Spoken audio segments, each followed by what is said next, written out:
Emmanuel, আজকে আমরা দুইটা বিষয় দেখব: বিবাহের পবিত্রতা রক্ষা এবং শিশুদের প্রতি ঈশ্বরের রাজ্যের অধিকার, যা পবিত্র বাইবেলের মার্ক রচিত সুসমাচার 10 অধ্যায় 1 থেকে 16 পদে বর্ণিত আছে। প্রভু যীশু দুটি অত্যন্ত গুরুত্বপূর্ণ সামাজিক ও আধ্যাত্মিক বিষয় নিয়ে শিক্ষা দিয়েছেন। বিবাহের পবিত্রতা রক্ষার বিষয়টি 1 থেকে 12 পদের আলোকে আমরা দেখতে পাই। ফরিসিরা প্রভু যীশুকে পরীক্ষা করার জন্য বিবাহের পবিত্রতা রক্ষা নিয়ে প্রশ্ন করেছিলেন। সেই সময়ে মোশির ব্যবস্থা অনুযায়ী বিশেষ কিছু কারণে বিবাহ বিচ্ছেদের অনুমতি ছিল, কিন্তু প্রভু যীশু বিষয়টিকে সৃষ্টির আদিতে ফিরিয়ে নিয়ে যান। তিনি ব্যাখ্যা করেন যে মানুষের হৃদয়ের কঠিনতার কারণে মোশি ত্যাগের পত্র লেখার অনুমতি দিয়েছিলেন। এটি ঈশ্বরের মূল পরিকল্পনা ছিল না।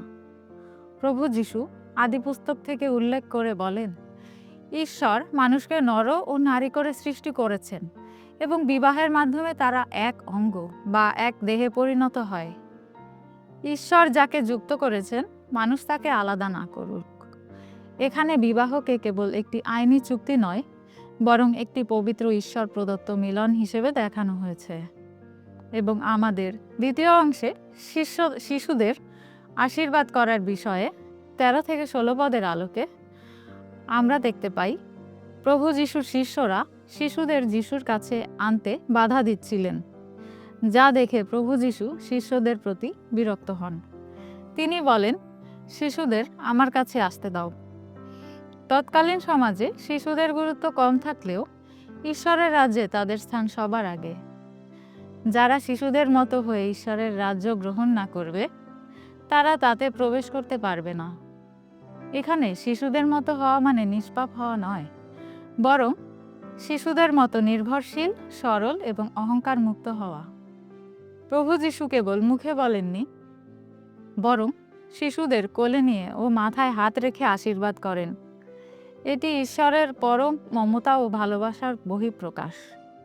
পবিত্র বাক্যের এই অংশটি আমাদের শেখায় যে ঈশ্বরের রাজ্যে প্রবেশ করতে হলে আমাদের বড়াই বা কঠোরতা ত্যাগ করতে হবে। বিবাহের ক্ষেত্রে যেমন বিশ্বস্ততা এবং একতা প্রয়োজন, ঈশ্বরের সাথে সম্পর্কের ক্ষেত্রেও তেমনি শিশুদের মতো সরল বিশ্বাস ও নির্ভরতা প্রয়োজন।